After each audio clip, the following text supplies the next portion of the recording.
Assalamualaikum warahmatullahi wabarakatuh.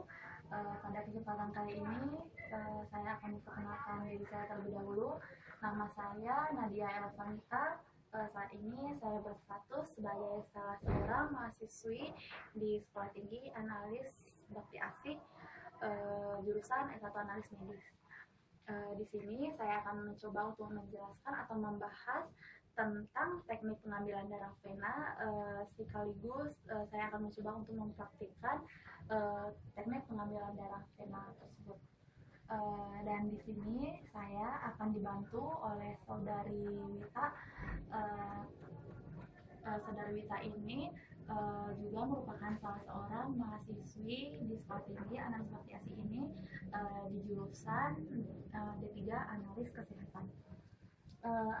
Sebelum kita memulai pada teknik pengambilan darah venanya, saya akan terlebih dahulu menjelaskan tentang hal-hal yang harus diperhatikan sebelum pengambilan darah vena, yaitu pada umumnya vena yang baik untuk diambil adalah vena yang berukuran besar, letaknya superficial, dan terfiksasi.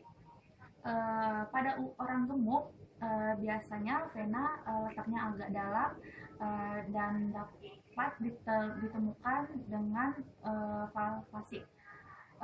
Vena-vena yang kecil yang terlihat sebagai garis-garis biru biasanya suka untuk digunakan, dan untuk mempermudah penusukan, tekanan darah vena ini dapat dinaikkan dengan mengadakan pembendungan pada bagian proksimal, dan pembendungan tidak boleh dilakukan terlalu lama karena bisa mengakibatkan hemokontraksi. Baiklah, selanjutnya kita sebelum memulai pengambilan darah vena, kita harus mempersiapkan alat-alatnya atau bahan yang akan digunakan untuk pengambilan darah vena ini. Di sini kita harus menyediakan handscoon, kemudian squid. Pada umumnya yang digunakan untuk pengambilan darah vena itu yaitu squid yang berukuran atau bervolume 3-5 ml. Kemudian tonic quid ini digunakan untuk pembendungan. Kemudian botol penampung darah yang telah berisi antikoagulan, kapas kering, dan kapas alkohol. Baiklah, kita mulai saja untuk cara pengambilan darah venanya. Yang harus dilakukan pertama kali, tangan harus dalam keadaan bersih, dan diusahakan menggunakan handscoon.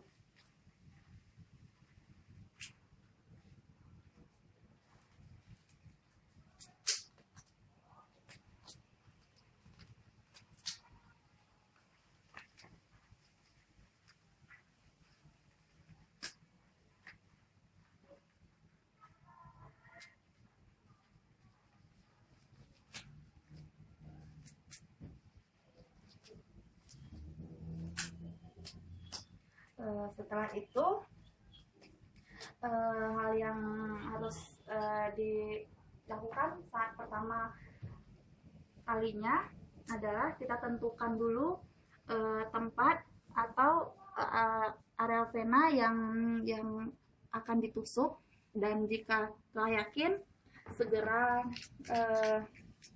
pasang tonic quid.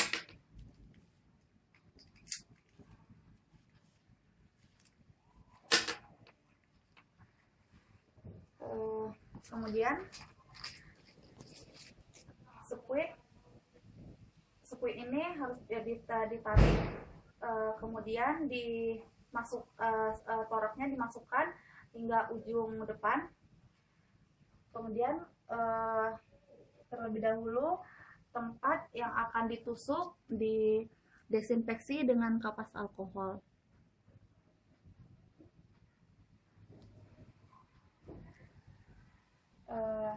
Pada pengambilan darah vena ini, posisi jarum menghadap ke atas, perlahan.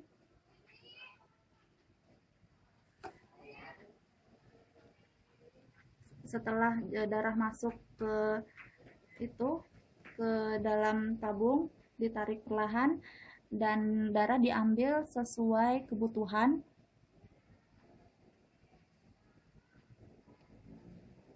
Kemudian lepas tourniquet, ambil kapas kering, tekan, kemudian cabut jarum perlahan.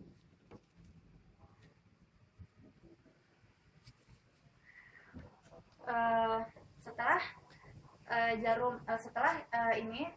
darah masuk ke squid, untuk memindahkan ke dalam tabung atau botol penampung darah, hendaknya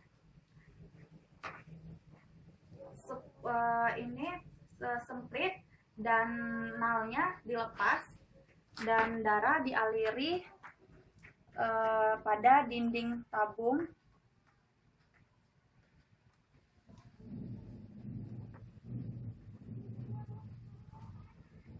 Kemudian dikocok ya agar homogen, karena tabung penampung darah ini telah berisi antikoagulan yang dapat menghambat pembekuan darahnya.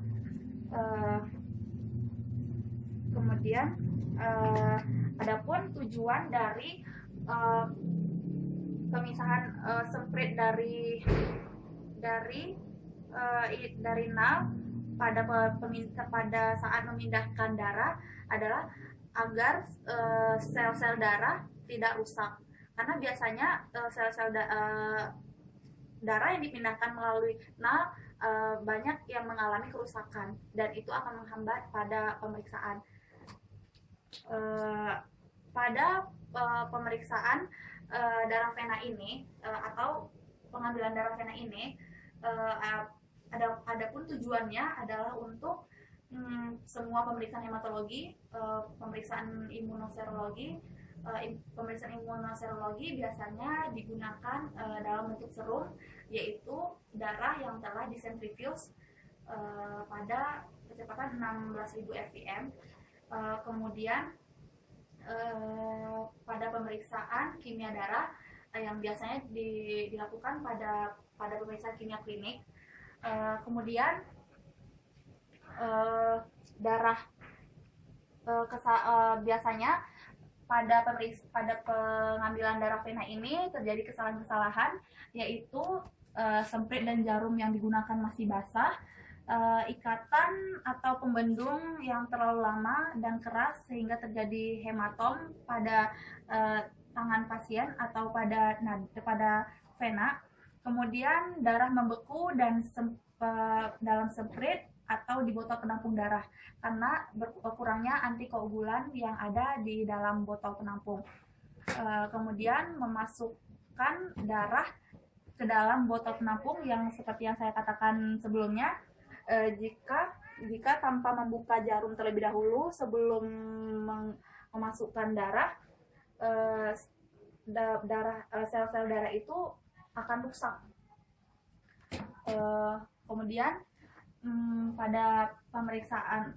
biasanya pada pemeriksaan hematologi yang digunakan itu adalah darah vena yang tanpa antikoagulan dan dengan antikoagulan.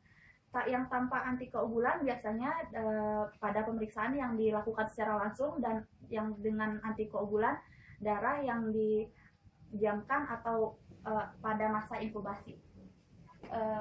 Sekian teknik atau pembahasan tentang pengambilan darah vena. Semoga bermanfaat. Assalamualaikum warahmatullahi wabarakatuh.